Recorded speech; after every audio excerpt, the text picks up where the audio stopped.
পুরো বিশ্ব এইভাবে গুটিয়ে আসছে আমাদের দিকে। আপনারা জানেন না আপনাদের পায়ের তলে মাটি নেই। পায়ের তলে কি নাই? আমাদের পায়ের তলে আমাদের মাটি নেই। আমাদেরকে ঘেরাও করে রেখেছে চীন, আমেরিকা, ভারত, মায়ানমার। কথা ঠিক নাকি বেঠিক? আমাদের রাষ্ট্রনীতি নিয়ে, রাজনীতি নিয়ে মাথা ঘামাচ্ছে ওয়াশিংটন, আমেরিকা। কথা ঠিক না বেঠিক? আমাদের রাজনীতি নিয়ে মাথা ঘামাচ্ছে দিল্লি এবং বেইজিং। কথা ঠিক না বেঠিক? আপনি যা চাচ্ছেন তা হচ্ছে না, কিন্তু বিদেশিরা যা চাচ্ছে তা কিন্তু হতে বাধ্য কিন্তু এই দেশে। কথা ঠিক কিনা? এটা আমাদের জন্য অপমানজনক কিনা? আমাদের জন্য, আমাদের দেশ মুসলমানদের, সমাজ মুসলমানদের, রাষ্ট্র মুসলমানদের, আমাদের পরিবার মুসলমানের, আমরা মুসলমান, আমরা সকালে তাকবীরের ধ্বনি তুলে আল্লাহু আকবার বলি, আসার সময় আমরা ঘুমানোর আগে আবার আল্লাহু আকবার বলি, কিন্তু আমাদের শিক্ষা ব্যবস্থা শত্রুদের। কথা ঠিক না বেঠিক? দেশ আমার, জাতি আমার, এই রাষ্ট্রটা আমার, এই ভূখণ্ড আমার, কিন্তু এই ভূখণ্ডে যে শিক্ষা ব্যবস্থা চালু আছে সেটা কি আমার? সেটা কি কোরআনের? সেটা কার শিক্ষা ব্যবস্থা? ওই ব্রিটিশের রেখে দেবো শিক্ষা ব্যবস্থা। কথা ঠিক কিনা? কোরআনে কারীমে রাসূলুল্লাহ সাল্লাল্লাহু আলাইহি সাল্লাম অর্থনৈতিক ব্যবস্থা দিয়ে গেছেন, কিন্তু আমার দেশ, আমার মাটি, আমার জায়গা, মুসলমানের জায়গা, মুসলমানের ঠিকানা, অর্থনীতি চলতেছে কাফেরদের। কথা ঠিক না বেঠিক? মুসলমানের দেশ, মুসলমানের মাটি, মুসলমানের ঠিকানা, আইন চলতেছে কাফেরদের। কথা ঠিক না বেঠিক? মুসলমানের দেশ, মুসলমানের মাটি, মুসলমানের ঠিকানা, সংস্কৃতি, কালচার, সভ্যতা, মূল্যবোধ কাফেরদের, নাকি কোরআনের মূল্যবোধ কাফেরদের। কথা ঠিক না বেঠিক? এখান থেকে বেরিয়ে আসতে পারবো আমরা? আমি আমার কথা শেষ করে দিচ্ছি একটা পয়েন্ট বলে, ভালো করে বোঝার চেষ্টা করবেন। আমি সমস্ত মাহফিলে এটা বলার চেষ্টা করি, এটা বুঝতে পারলে আপনি আসল পয়েন্টটা বুঝে নেবেন। তিন কাদের হাতে? বাইতুল মুকাদ্দাস কাদের হাতে এখন বর্তমানে? হাতে, ঠিক কিনা? ইহুদিদের হাতে। ইসরায়েল এই রাষ্ট্র প্রতিষ্ঠা করেছে, বাইতুল মুকাদ্দাস আমাদের হাত থেকে ছিনিয়ে নিয়েছে। ইহুদিরা যুদ্ধ করে ছিনিয়ে নিয়েছে নাকি খ্রিস্টানদের সাহায্যে আমাদের কাছ থেকে নিয়েছে? কথা ঠিক না বেঠিক? রাষ্ট্রটা ইসরায়েলের, রাষ্ট্রটা ইহুদিদের। রাষ্ট্র কাদের? ইহুদিদের। কিন্তু এই রাষ্ট্র ইহুদিরা প্রতিষ্ঠা করছে না খ্রিস্টানরা প্রতিষ্ঠা করছে? খুব এই আমার পুরো বক্তব্যের এই পয়েন্টটা খুব গুরুত্বপূর্ণ। এখান থেকে আপনার কাজ বেরিয়ে আসবে, সব কাজ একবারে হাম। আর আপনার বাংলাদেশের দাওয়াতের সংগ্রাম একই, এক ঐতিহাসিক কারণে। এটা আমি দেখাই, একটু বুঝাতে চাই। আপনারা তো মাহফিলে এই এরকম মানসিকতা কম, কথা বুঝার মানসিকতা কম। এখন আমি যদি কোরআন শরীফের আয়াত পড়ে পড়ে ব্যাখ্যা দিই, আস্তে আস্তে বলি, ভালো লাগবে না। হাদিস বললে ভালো লাগবে না। রাজনৈতিক পয়েন্টগুলো যদি বুঝিয়ে বলে আস্তে আস্তে ঠান্ডা মাথায় ভালো লাগবে না। চিৎকার দিলে, স্লোগান দিলে ভালো লাগবে, সুর দিলে, কবিতা বললে আপনাদের ভালো লাগবে। ঠান্ডা মাথায় একটু একটা কথা বুঝার চেষ্টা করেন। আলোচনা শেষ করে দিচ্ছি আমি। রাষ্ট্রটা এখন, কিন্তু প্রতিষ্ঠা করলো কারা? খ্রিস্টানরা। খ্রিস্টানরা কাদের সাথে লড়াই করছে এই রাষ্ট্র প্রতিষ্ঠা করার জন্য? মুসলমানদের সাথে, তুর্কিদের সাথে। কথা ঠিক নাকি বেঠিক? এবার আসেন, এই বাইতুল মুকাদ্দাসের দাবি নিয়ে সবাই খেয়াল করবেন কথা। বাইতুল মুকাদ্দাসের দাবি নিয়ে ইহুদিদের সাথে আমাদের একবারও যুদ্ধ হয়েছে এর আগে? হয়েছে? বিগত 50-70 বছর হচ্ছে। এর আগে 1500 বছরে ইহুদিদের সাথে বাইতুল মুকাদ্দাস নিয়ে একবারও যুদ্ধ হয়েছে আমাদের? আমাদের যুদ্ধ হয়েছে কাদের সাথে? খ্রিস্টানদের সাথে। ঠান্ডা মাথায় বুঝবেন, খুব জরুরি কথা, একেবারে রাষ্ট্রবিজ্ঞানের কথা। আমার এই থিওরি দিয়ে ঢাকা বিশ্ববিদ্যালয়ের ইতিহাস পাল্টে যাবে একেবারে। বুঝে আসছে? কারণ আমি হইলাম মোল্লা, এগুলা ওই ইতিহাস মোল্লা আমি, বুঝলেন? ওই তাগুতের আমেরিকা, ইউরোপের তৈরি করে ইতিহাস আমি পড়ে আসছি, এই জন্য বলতেছি কথাগুলো। ওদের ঘরে কি আছে আমি জানি, অর্থনীতি, সমাজে সবগুলো আলহামদুলিল্লাহ মোটামুটি দেখার সুযোগ হয়েছে আমার। সব ওদের ঘরে কি কি আছে এটা বুঝে আসে গেলে বলতেছি। এই জন্য আমি বলি যে আমার এক চোখ কোরআনের দিকে, আর এক চোখ হচ্ছে বিশ্ববিদ্যালয়ের প্রত্যেকটা ফ্যাকাল্টি সিলেবাসের বইগুলো দিকে আমার। খুব জরুরি কথা। আমাদের লড়াই, আপনার এখানের লড়াই এক। ওরা অস্ত্র নিয়ে যুদ্ধ করতেছে ওই জায়গায়, সরাসরি শত্রুর বিরুদ্ধে, আর আপনি ইনডাইরেক্টলি ও শত্রুর সাথে আপনি এখানে দাওয়াতি সংগ্রামে লিপ্ত আছেন। এই পয়েন্টটা বোঝার দরকার আপনাদের। কিভাবে? ইহুদিদের সাথে আমাদের কোনো যুদ্ধ হয়নি। হয়েছে কোনো যুদ্ধ? বারবার যুদ্ধ হয়েছে খ্রিস্টানদের সাথে। প্রথম খলিফা ওমর ইবনে খাত্তাব রাদিয়াল্লাহু তাআলা আনহু যুদ্ধের মাধ্যমে, জিহাদের মাধ্যমে বাইতুল মুকদ্দাসকে ফিরিয়ে নিয়েছেন। কাদের হাত থেকে? খ্রিস্টানদের হাত থেকে। কথা শেষ করে দিচ্ছি 4-5 মিনিটের মধ্যে, ভালো করে শুনবেন, এখানেই মূল পয়েন্ট। বাইতুল মুকদ্দাস প্রথম কে বিজয়ী করেছেন? কে? হযরত ওমর ইবনে খাত্তাব। কার কাছ থেকে? খ্রিস্টানদের কাছ থেকে। শত শত বছর এটা মুসলমানদের হাতে ছিল। আবার 400-500-600 বছর পরে খ্রিস্টানরা প্রায় 200 বছর লড়াই করে তারা একটা পর্যায়ে গিয়ে বাইতুল মুকদ্দাস আমাদের কাছ থেকে আবার ছিনিয়ে ফেলছে। লড়াইটা কার সাথে? খ্রিস্টানদের সাথে লড়াই করে আমরা বাইতুল মুকদ্দাস মুক্ত করলাম। 500-600 বছর পরে খ্রিস্টানরা লড়াই করে আমাদের থেকে বাইতুল মুকদ্দাস নিয়ে নিল। আবার 80 বছর 90 বছর যেতে না যেতে আমরা আবার লড়াই করে আবার খ্রিস্টানদের কাছ থেকে আমরা বাইতুল মুকদ্দাস নিয়ে ফেলছি। কথা বুঝতেছেন? তাহলে খ্রিস্টান ভার্সেস মুসলমান, খ্রিস্টান ভার্সেস মুসলমান, খ্রিস্টান বনাম মুসলমান। কথা ঠিক না বেঠিক? পৃথিবীতে দুটো পরাশক্তি ছিল, মুসলমানদের পরাশক্তি, খ্রিস্টানদের পরাশক্তি। একবার বাইতুল মুকদ্দাস মুসলমানদের হাতে, আরেকবার বাইতুল মুকদ্দাস কাদের হাতে? খ্রিস্টানদের হাতে। ছন্দের পতন ঘটে গেল। ছন্দের পতন, অঙ্ক উল্টো পাল্টা হয়ে গেল। হঠাৎ করে ইহুদিরা কোত্থেকে আসলো? হঠাৎ করে ইহুদিরা কোত্থেকে আসলো? ঠান্ডা মাথায় বুঝার চেষ্টা করবেন আমার ভাইয়েরা। ইহুদিরা দেখলো আমরা দজ্জালের, ওরা ইহুদিরা নিজেদেরকে দেখলো তারা দজ্জালের পূর্বসূরি, দজ্জাল তাদের বংশ থেকে বের হবে এবং এই দজ্জাল সারা বিশ্বব্যাপী তার রাজত্ব কায়েম করবে।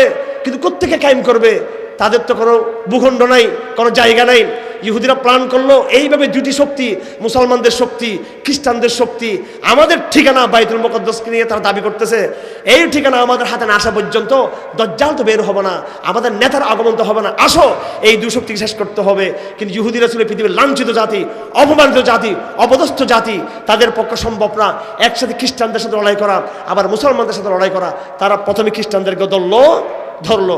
নানানভাবে খ্রিস্টানদের মধ্যে বিবর্তনবাদ ঢুকালো, শিল্প বিপ্লবের প্রণোদনা ঢুকালো, নারী পুরুষের ফ্রি মিক্সিং করলো। যখন যে বিজ্ঞান আবিষ্কার হয় সেই বিজ্ঞানের ভুল ব্যাখ্যা দিয়ে একজন বিজ্ঞানী নাম আপনারা জানেন, আইজ্যাক নিউটন। তার তথ্য ছিল এই যে ল অফ নেচার, এই তথ্যকে ব্যবহার করে তারা আল্লাহর বিরুদ্ধে সেটাকে ব্যবহার করলো। এই ইউরোপের জাতি তাদের ধর্ম, তাদের ইঞ্জিল, তাদের গির্জাকে ছেড়ে দিতে প্রায় 200-300 বছর তারা লড়াই করছে। পুরো চক্রান্ত ছিল কাদের? ইহুদিদের। 200-300 বছর চক্রান্ত করে এই ইহুদিরা পুরো খ্রিস্টান জাতিকে, খ্রিস্টান জাতিকে একটা নাস্তিক মুরতাদ খ্রিস্টানে পরিণত করে দিল তাদেরকে। এবং গির্জার সাথে সম্পর্ক শেষ, ইঞ্জিলের সাথে সম্পর্ক শেষ, ঈসার কথা তারা ভুলে গেছে, মেয়েরা পর্দা করা শেষ। আগে খ্রিস্টানরা মুসলমানদের মতো ধার্মিক ছিল, পর্দা করতো। আমরা মসজিদে যাইতাম, ওরা গির্জায় যাইতো। আমরা কোরআন পড়ি, ওরা নিয়মিত ইঞ্জিল পড়তো। তারা পরে সব নষ্ট হয়ে গেল, আধুনিক জমানা শুরু হয়ে গেল, শিল্প বিপ্লব হয়ে গেল, বিবর্তনবাদের শিক্ষা ব্যবস্থা আসলো, নতুন এক শিক্ষা ব্যবস্থা আসলো, গণতন্ত্র আসলো, পুঁজিবাদ আসলো, সেকুলারিজম আসলো, নতুন এক বিশ্ব ব্যবস্থা তৈরি হয়েছে। সেকুলারিজমের বিশ্ব, গণতন্ত্রের বিশ্ব, পুঁজিবাদের বিশ্ব। খ্রিস্টানরা ধ্বংস হয়ে গেল নৈতিকভাবে, শেষ। এই যখন খ্রিস্টান নাস্তিক হয়ে গেল, এর মধ্যে লাগলো বিশ্বযুদ্ধ। কি লাগলো? বিশ্বযুদ্ধে খ্রিস্টানরা এমন মার খেলো জার্মানির কাছে।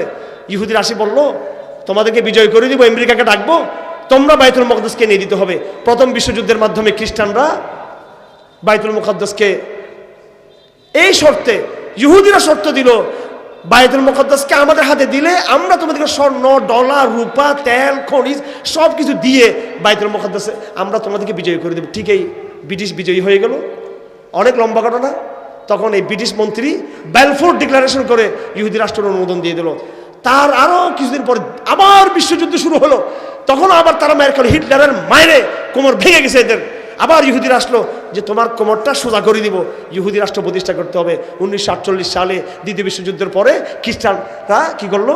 ইহুদেরকে রাষ্ট্র দিয়ে দিল চুক্তির মাধ্যমে। ততক্ষণে খ্রিস্টানরা আর খ্রিস্টান নাই, শেষ খ্রিস্টানরা। আমার ভাইরা, সর্বশেষ পয়েন্টে চলে আসছি। এই ইহুদিরা তাদের চূড়ান্ত চক্রান্তের অংশ হিসেবে তারা এবার যে কাজ করলো সেটা হলো ওই খ্রিস্টানরা যারা মুসলিম দেশ দখল করে আছে, সাম্রাজ্যবাদী খ্রিস্টান, ব্রিটিশ মিশর দখল করে আছে, সৌদি আরব দখল করে আছে এবং বাংলাদেশ, হিন্দুস্তান, পাকিস্তান দখল করে আছে।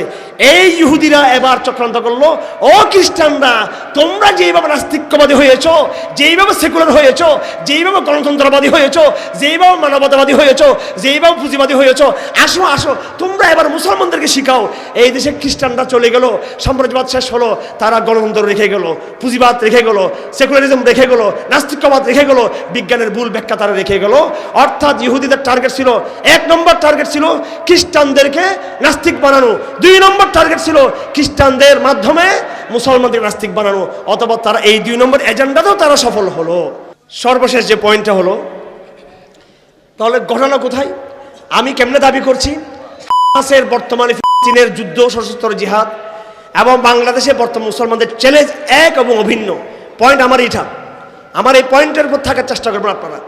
আমাদের চ্যালেঞ্জ ভাইদের চ্যালেঞ্জ এক। কেমনি? এইভাবে ওই অভিন্ন শক্তি খ্রিস্টান ইহুদিদের স্ট্র্যাটেজিক যে ঐক্য,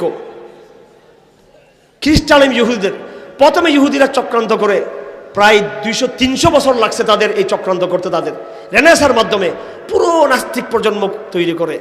এটা কি অবাক করার মতো বিষয় না? যেই খ্রিস্টানরা 200 বছর লড়াই করলো ক্রুসেড যুদ্ধ, কি যুদ্ধ? ক্রুসেড যুদ্ধ, বায়তুল মুকদ্দাসকে পাওয়ার জন্য। সেই বায়তুল মুকদ্দাস খ্রিস্টানরা America, Britain, France, Germany, Poland, normally তারা এটা ইহুদিদেরকে দিয়ে ফেলতেছে। সেটা আশ্চর্যের বিষয় কিনা এটা?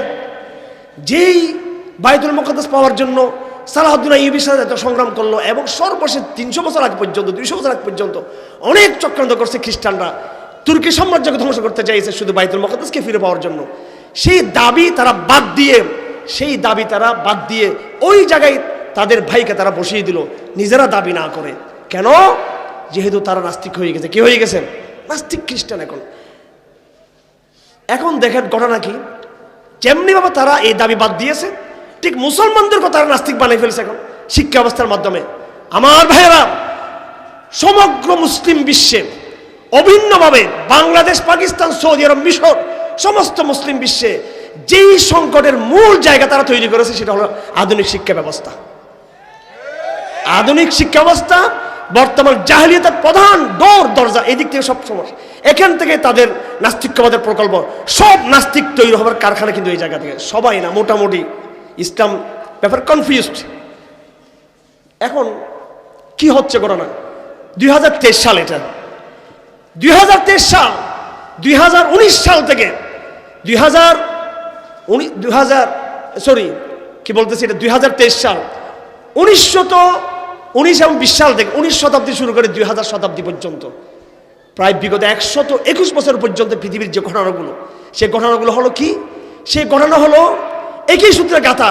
ভালো করে খেয়াল করবেন। প্রথম বিশ্বযুদ্ধ, দ্বিতীয় বিশ্বযুদ্ধ, বায়তুল মুকদ্দাসের পতন, জাতিসংঘের প্রতিষ্ঠা, বাংলাদেশ, পাকিস্তান, মিশর, সৌদি আরবের শিক্ষা ব্যবস্থা চালু, এক এবং অভিন্ন ঘটনা। আমি এটা বলতে চাচ্ছি, যে সময় জাতিসংঘ প্রতিষ্ঠা হলো, যে সময় দ্বিতীয় বিশ্বযুদ্ধ বন্ধ হলো, যে সময় ইসরায়েল রাষ্ট্র প্রতিষ্ঠা হলো, একই সময় সেম ওই টাইমে কিন্তু আমরা বিদেশিরা চলে গেল, তারা আমাদেরকে একটা নতুন একটা ব্যবস্থা, গ্লোবাল অর্ডার দিয়ে গেল। সুতরাং বাংলাদেশে যেই শিক্ষা ব্যবস্থা, যেই বর্তমান গ্লোবাল অর্ডার তারা আমাদেরকে চাপিয়ে দিয়েছে, সেই সাংস্কৃতিক শিক্ষার জাহেলিয়াত, রাজনৈতিক জাহেলিয়াত, অর্থনৈতিক জাহেলিয়াত, এই ব্যাংকিং ব্যবস্থা এবং রাষ্ট্র প্রতিষ্ঠা একটা জায়গা থেকে হয়েছে, এক জায়গা থেকে এক চক্রান্ত। সুতরাং এখন মুজাহিদদের কথা হলো এই গ্লোবাল অর্ডারকে ভাঙতে হবে। কথা ঠিক না বেঠিক? যতক্ষণ সাবের মাথা জিয়ে থাকবে, আপনি লেসের যত আপনি আঘাত করেন, কোনো ফায়দা হবে না। বর্তমান আমাদের বাংলাদেশের যে জাহেলিয়াত শিক্ষা ব্যবস্থার, সেম মিশরে, সেম আলজেরিয়াতে, সেম তিউনিসে, লিবিয়াতে, সৌদি আরবে একই ব্যবস্থা, সব জায়গায় একই ব্যবস্থা। তাদের চাপিয়ে দেওয়া গোলামী ব্যবস্থা, গোলামী অর্থনীতি, গোলামী শিক্ষানীতি, গোলামী সংস্কৃতি এবং তাদের এই চাপিয়ে দেওয়া ঐক্যবোধ, তাদের বায়তুল মুকদ্দাসের উপর যে রাষ্ট্র, তাদের চাপিয়ে দেওয়া, ওখানে ডাইরেক্ট তারা ইহুদিদেরকে চাপিয়ে দিয়েছে। আর এখানে তারা হয়তো ইহুদিদেরকে চাপিয়ে দেয় নাই, কিন্তু এখানে তারা একটা ব্যবস্থাকে চাপিয়ে দিয়েছে। সুতরাং আমার লড়াই এক কিনা? এখন এক কিনা? আল্লাহ পাক সুবহানাহু ওয়া তাআলা আমাদের তৌফিক দান করুন। গ্লোবাল শক্তিকে চেনার তৌফিক দান করুন।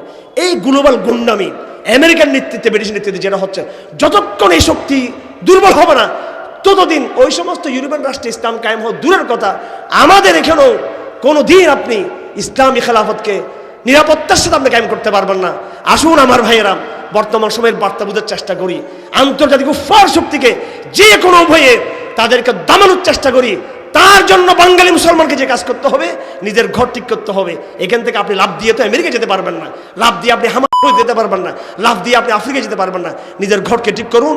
এই শিক্ষা ব্যবস্থার পরিবর্তন চাই আমরা, এই অর্থ ব্যবস্থার পরিবর্তন চাই আমরা, এই রাজনীতি ব্যবস্থার পরিবর্তন চাই আমরা। রসুল যেটা ঘোষণা দিয়েছিলেন, সকল জাহিলিত আমার পায়ের তলে, আজও ঘোষণা দিতে হবে সকল জাহিলিত পায়ের তলে দিয়ে নতুন ইসলামী ব্যবস্থা আমাদের আনতে হবে। বোঝাপড়ার মাধ্যমে, আলাপ আলোচনার মাধ্যমে, প্রতিবাদের মাধ্যমে, লড়াইয়ের মাধ্যমে, সংগ্রামের মাধ্যমে এই যুদ্ধে আমাদেরকে জয়ী হতে হবে। আমাদেরকে এই যুদ্ধে জয়ী হতে না পারলে, আজ দাওয়াতের মোটিভেশন গ্রহণ না করলে, আজকেই আকীদার যদি মোটিভেশন গ্রহণ না করি, আজকেই যদি আমি যুদ্ধের ম্যাপ যদি তৈরি করতে না পারি, আগামী দিনে দুটো জিনিস হবে, হয়তো মুনাফিক হয়ে মরবেন, মোরতাদ হয়ে মরবেন, কিংবা আপনার কল্লা কেটে যাবে, আপনার একদম মেরে ফেলবে, আপনাকে ধ্বংস করে দিবে আপনাকে। আর কোনো উপায় নেই, রাস্তা একটাই, সহি দাওয়াতের পথে আসতে হবে, সহি মানহাজের পথে আসতে হবে। নতুনভাবে আমাদের সংঘবদ্ধ হবে, নতুন এজেন্ডা নিয়ে, নতুন পরিকল্পনা নিয়ে। সেই পরিকল্পনা হবে আন্তর্জাতিক গ্লোবাল অর্ডারের বিপরীত ইসলামিক নিউ ওয়ার্ল্ড প্রতিষ্ঠা করা। সে প্রতিজ্ঞা অনেক বুদ্ধির দরকার, অনেক কাজের দরকার, অনেক হিম্মতের দরকার, অনেক মোটিভেশন দরকার। আপনারা তো জানেন, পুরো বাংলাদেশে আমরা আলহামদুলিল্লাহ কাজের সুযোগ পাচ্ছি। প্রশাসনকে ধন্যবাদ জানাই, ওনাদেরও একটা অংশ অবশ্যই ইসলামের প্রতি সিম্প্যাথি আছে। অবশ্যই আমার কথা স্পষ্ট, কেউকে তেল মারার অভ্যাস আমার নাই, ঠিক আছে? বাস্তবে হলো একটা অংশ ইসলামকে ভালোবাসে, আর একটা অংশের মধ্যে একটু চুলকানি আছে আবার, ঠিক কিনা? সুতরাং যে অংশে আমি 3 ভাগে ভাগ করি, বুঝছেন, এদেরকে 3 ভাগে ভাগ করি। আমাদের দেশে যেমন প্রশাসন আছে, মিশরে যেমন আছে, সৌদি আরবে যেমন আছে, পাকিস্তানে যেমন আছে সরকার প্রশাসন, রসুল্লাহর জমানায় ছিল কি ছিল না? ছিল কি ছিল না? ছিল কি না? ছিল। ওই প্রশাসনের প্রেসিডেন্ট ছিল আবু জেহেল, নাকি না? সমস্ত কোরাইশদের কি, কোরাইশ একটা রাষ্ট্র, কিন্তু তখন রাষ্ট্রবিজ্ঞানে আধুনিক রাষ্ট্র হয়তো ছিল না। এই রাষ্ট্রগুলো আসছে পৌরবিজ্ঞান থেকে, পৌরবিজ্ঞান থেকে রাষ্ট্রবিজ্ঞান। পৌরনীতির প্রথম সাবজেক্ট হলো সামাজিকতা, ব্যক্তি থেকে পরিবার, পরিবার থেকে সমাজ, সমাজ থেকে রাষ্ট্র, কথা ঠিক কিনা? আর এই আধুনিক রাষ্ট্র কিন্তু বিগত 300 বছর আগেও পৃথিবীতে ছিল না। ছিল না। জাতিরাষ্ট্র বলা হয়, জাতিরাষ্ট্রের ইতিহাস আছে।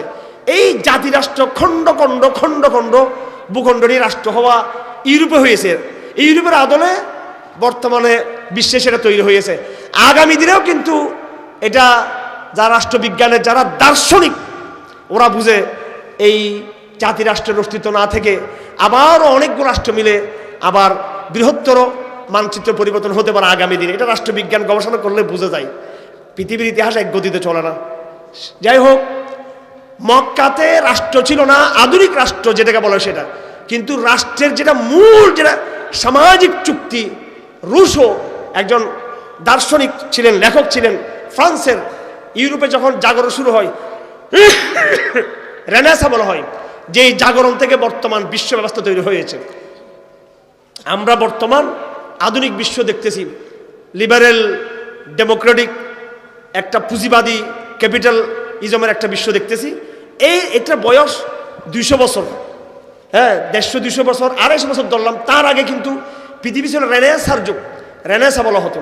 সেই সময় সোশ্যাল কন্ট্রাক্ট নামে একটা বই লিখেছিল রুশো, হ্যাঁ, সামাজিক চুক্তি, রাষ্ট্রের ধারণা দিয়েছিল কিভাবে রাষ্ট্র হতে পারে। আরো অনেক অনেক বই লিখেছেন। এর আগে পরে আরেক শয়তানের জন্ম হয়েছে, বিবর্তনবাদের বদমাইশ, নাম হচ্ছে কি, ডারউইন। এখন ডারউইন শিখা হচ্ছে। যাই হোক, তো ওই রাষ্ট্র আমরা যেটা বলি, রাষ্ট্রের বিভিন্ন রূপ ছিল। এটা হচ্ছে রাষ্ট্রের বর্তমান রূপ। মোগল আমলে সারা বিশ্বে রাষ্ট্র ছিল 3টা মুসলমানদের, মোগলদের একটা, ওই যে ইরানি সাফাবিদের একটা রাষ্ট্র, আর বৃহত্তর সাম্রাজ্য ছিল মুসলমানদের, তুর্কি খেলাফত ছিল। এই 3টা ছিল ভূখণ্ড মুসলমানদের। সবচেয়ে বড় ভূখণ্ড ছিল তুর্কি খেলাফতের। যাই হোক, মক্কা কাফের রাষ্ট্র, দারুল হারব, এই রাষ্ট্রে রসুল্লাহ মেহনত করছে। রাষ্ট্রের রসুল্লাহ চাচাদের মধ্যে 3 চাচা, হামজা ইবনে আব্দুল মুত্তালিব, কথা ঠিক কিনা?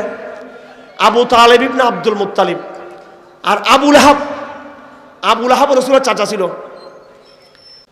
তো আমি বললাম আমাদের দাওয়াতি কাজের পিছনে স্বীকার করতে হবে, কৃতজ্ঞতা করতে হবে, সরকার প্রশাসন একটা অংশ কি করে, আলেম ওলামা, হেফাজত, চরমুনাই, তবলিগ, আংশিক আহলে হাদিস, দ্বীনি মেহনতের সাথে কেউ না কেউ কোনোভাবে জড়িত। সালমান এফ রহমান সাহেব, আমি পরিচয় দিতে চাই না, আমাদের আত্মীয়দের আত্মীয়, যাই হোক, এগুলা সেন্সিটিভ, কার কোন দিকে কি হয়েছে এটা বলার দরকার। এইভাবে নামাজ পড়ে, তারপরে আমি বলছি খুশি আলহামদুলিল্লাহ নামাজ পড়তেছে, কিন্তু কি পড়তেছে, উনি সালাফি ঘরানার একটা প্রতিনিধিত্ব করে। তো রাষ্ট্রের কেউ না কেউ কোনোভাবে ইসলামের সাথে যুক্ত আছে। আবার আরেকটা অংশের একটু চুলকানি করে, ঠিক আছে, যাদের চুলকানি এরা আবার বিবর্তনবাদ ঢুকেতে চায়। কি ঢুকেতে চায়? এরাও আবার আমাদের সাথে চিটাঙে কোনোভাবে এদেরকে আমাদের সাথে সম্পৃক্ত। আরেকটা অংশ আছে আবু তালেব, এদিকেও না ওদিকেও না। হ্যাঁ, যাই হোক, হামজা ইবনে আব্দুল মুত্তালিব রসুলের 3 চাচার মধ্যে। আমরা যখন দাওয়াতের কাজ করবো ইনশাআল্লাহ আজিজ, এই প্রশাসনের ভিতরে, এই আধুনিক শিক্ষিত সমাজের মধ্যে যারা বর্তমানে ডিগ্রিধারী আছেন, যারা বিভিন্ন ব্যবসা বাণিজ্যতে লিপ্ত আছেন, যারা বিভিন্ন ক্ষমতার মধ্যে আছেন, নানান শ্রেণীর যারা এলিট শ্রেণী, ব্যবসায়ী, শিক্ষাবিদ, রাজনীতিক, যদি আমরা দাওয়াতের কাজ করি ইনশাআল্লাহুল আজিজ হামজা ইবনে আব্দুল মুত্তালিবের মতো দ্বীনের সেবা সালার বেরিয়ে আসবে ইনশাআল্লাহ এখান থেকে, কথা ঠিক কিনা? আমরা কামনা করি সেটা। আর কিছু আবু লাহাবের মতো ভূমিকায় থাকবে, আমাদেরকে কষ্ট দিবে, কথা ঠিক কিনা? আর কিছু থাকবে আবু তালেব, আমাদের মতাদর্শে তারা আসবে না, কিন্তু